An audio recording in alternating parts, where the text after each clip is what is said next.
So I wanted to go over some of my June goals and some of the projects I completed in June, just to kind of see how they went, highlight some things that went well, maybe talk about a few things that didn't go well, maybe a few of the things I didn't accomplish that I wanted to.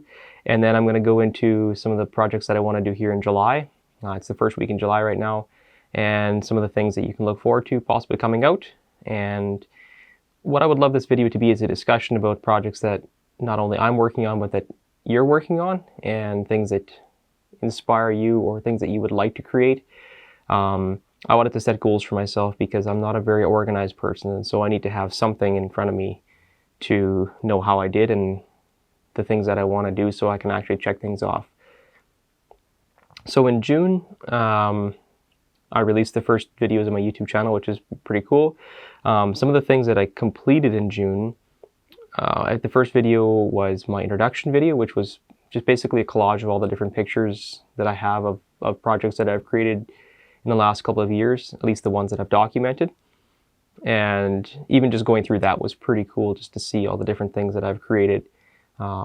It's easy to forget how many different things you've made. So that's pretty cool. That video is kind of like my title main page video. And I want to just kind of highlight, the variety of different things that I do. Also in June, we bought our bus, and so I started the bus renovation, and I completed that just before the end of June, at least as far as it's going to go. So the first video came out a few weeks ago, and then the second video came out this previous Monday here. So if you haven't watched that yet, you can go check it out if you're interested in that. Moving forward, what else did I do? I had built my hobby shelves, so I did the episode where Gandalf helped me build my shelves, and it's been something I've wanted to do for a while, to get these shelves finished, and now that they are done, I'm super happy. I've got a place to store stuff and display things, so that's really nice to have done. The shelves were built out of spruce. I think I pointed that out in the video, so it's like 1.25 inch thick spruce that we actually cut down and sawmilled ourselves up at my parents' land. So it's pretty cool to see the process of tree all the way up to shelves. I planed them, sanded them, everything. So right from the very tree to shelves is as far as I went. I had a bit of problem with the sap.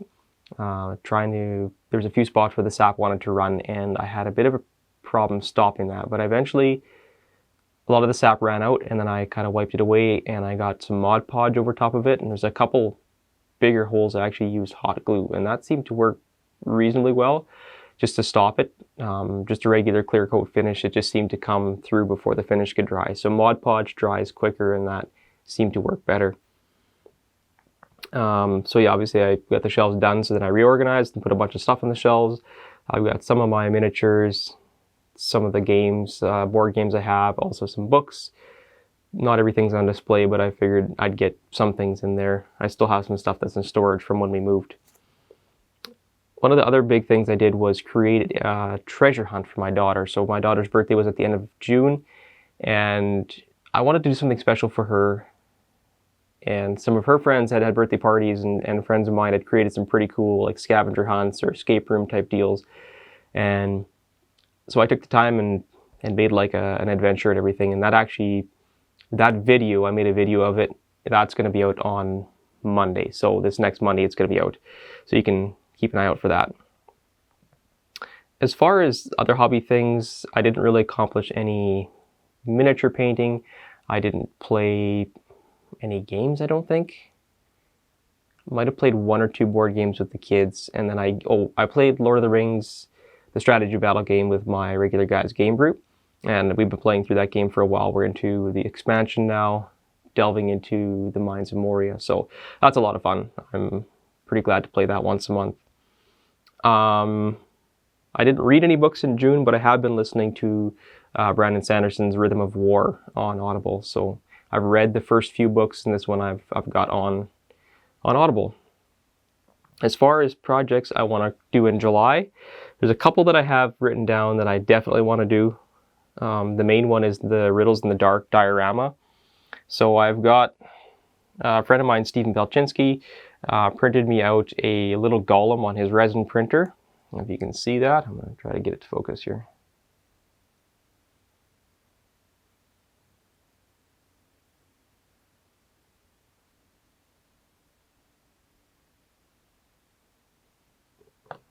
just wants to focus on me. There. So this is the little golem. He's still on the Prit supports. And then I've also got a little Bilbo, who is a HeroClix model. I don't know where I got him. I think he might have been given to me by Steven as well. But he's basically painted. I'm going to do some more painting on him, take him off of the HeroClix stand. And then him and Gollum are going to be, the plan is to make a cave with a bit of a pool. I've got some glow-in-the-dark paint I want to use for a few luminescent spots and kind of just make it a scene. It's one of my favorite scenes in The Hobbit, so I just really wanted to make that into a diorama, and so we'll see how that goes, but that's the one thing I really want to do.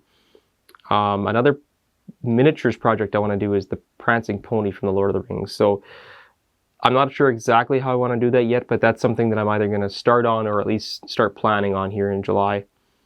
As far as more practical things, I have my garage that needs to be cleaned up. I have some bigger projects that I want to do, such as finishing the elven sword that I forged and a few other things in the garage, and it's a huge mess right now. So that's a practical thing. I don't know if I'm going to document that, film it, because it's probably not going to be super interesting watching the garage clean up, but I need to do that at some point. I've also got my game table that I want to rebuild. So a couple of years ago, I built like a nice 4-foot by 8-foot game table. It's sitting behind me, taken apart right now, or sitting behind you. I guess you can't see it, but it's a great table. I just don't have the space for it anymore, and it's just really big. So I want to make something that's at least half the size, if not even slightly smaller, and maybe incorporate a few things that I didn't originally, like some cup holders and maybe places to roll dice and stuff like that. So I got to plan that out here in the next week or so, and then take apart the table I have and rebuild it. So that's another video, most likely, is building that game table.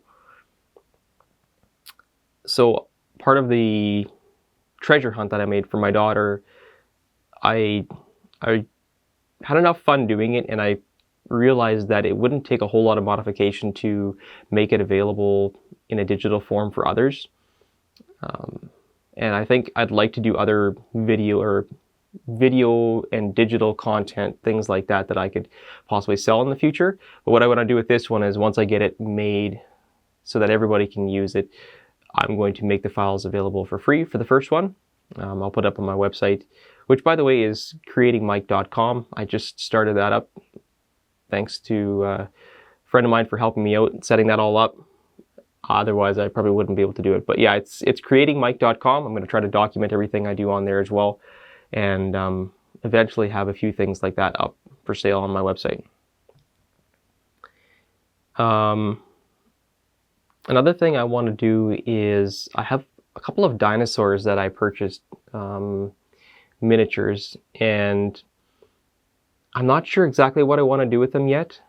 I'll show you a picture here of them on the screen. So if you guys have any ideas as far as what kind of a diorama or scene I could build with these dinosaurs, I was thinking maybe something Jurassic Park or just something with other miniatures. I'd like to do something neat with those, some sort of rainforesty thing maybe. They caught my eye when I was thinking about different miniatures I'd like to paint. So that's something I'd like to do some more planning on. And I think that's pretty much it for July. There's going to be a couple of videos I know for sure, and then there's going to be a couple that are going to be figured out as we go along, as I do things, usually when they come to me. So as far as other hobby things, I just started reading Keeper of the Lost Cities by Shannon Messenger. So this is, the dust sleeve is off, it's pretty plain, but it's a young adult book series. I think there's 8.5 books. My daughter started reading it a while back, and she's read through all of them, I think, a couple times. So I just started reading it. I'm most of the way done the first book, and I'm really enjoying it. There are some young adult books that are, I guess, as for an adult, a bit cheesy. This is pretty good. I mean, it's definitely a young adult book, but I'm really enjoying it. It's, you could kind of compare it to like a Harry Potter-esque type book, but I feel like it's a better and more developed world, and it's a lot less plot holes. I guess I didn't read Harry Potter as a kid, so I tried reading it as an adult, and I didn't really enjoy it. I just read the first book, and I thought it was kind of full of plot holes and just jumped all over the place. Like, maybe it was just me as an adult being a bit cynical, but that's just kind of my take on it. So Keeper of the Lost City, so far really good. I'm looking forward to finishing that one and then moving on to the next books in the series. I think we have most of them now. So yeah, I think that's pretty much it for now. If you guys have any comments or questions as far as the things I'm working on, or if you have projects that you're working on that you would like to share, please feel free to share in the comments, or you can find me on Facebook or Instagram, and we can have a conversation there as well. So until next time, thanks for watching Creating Mike.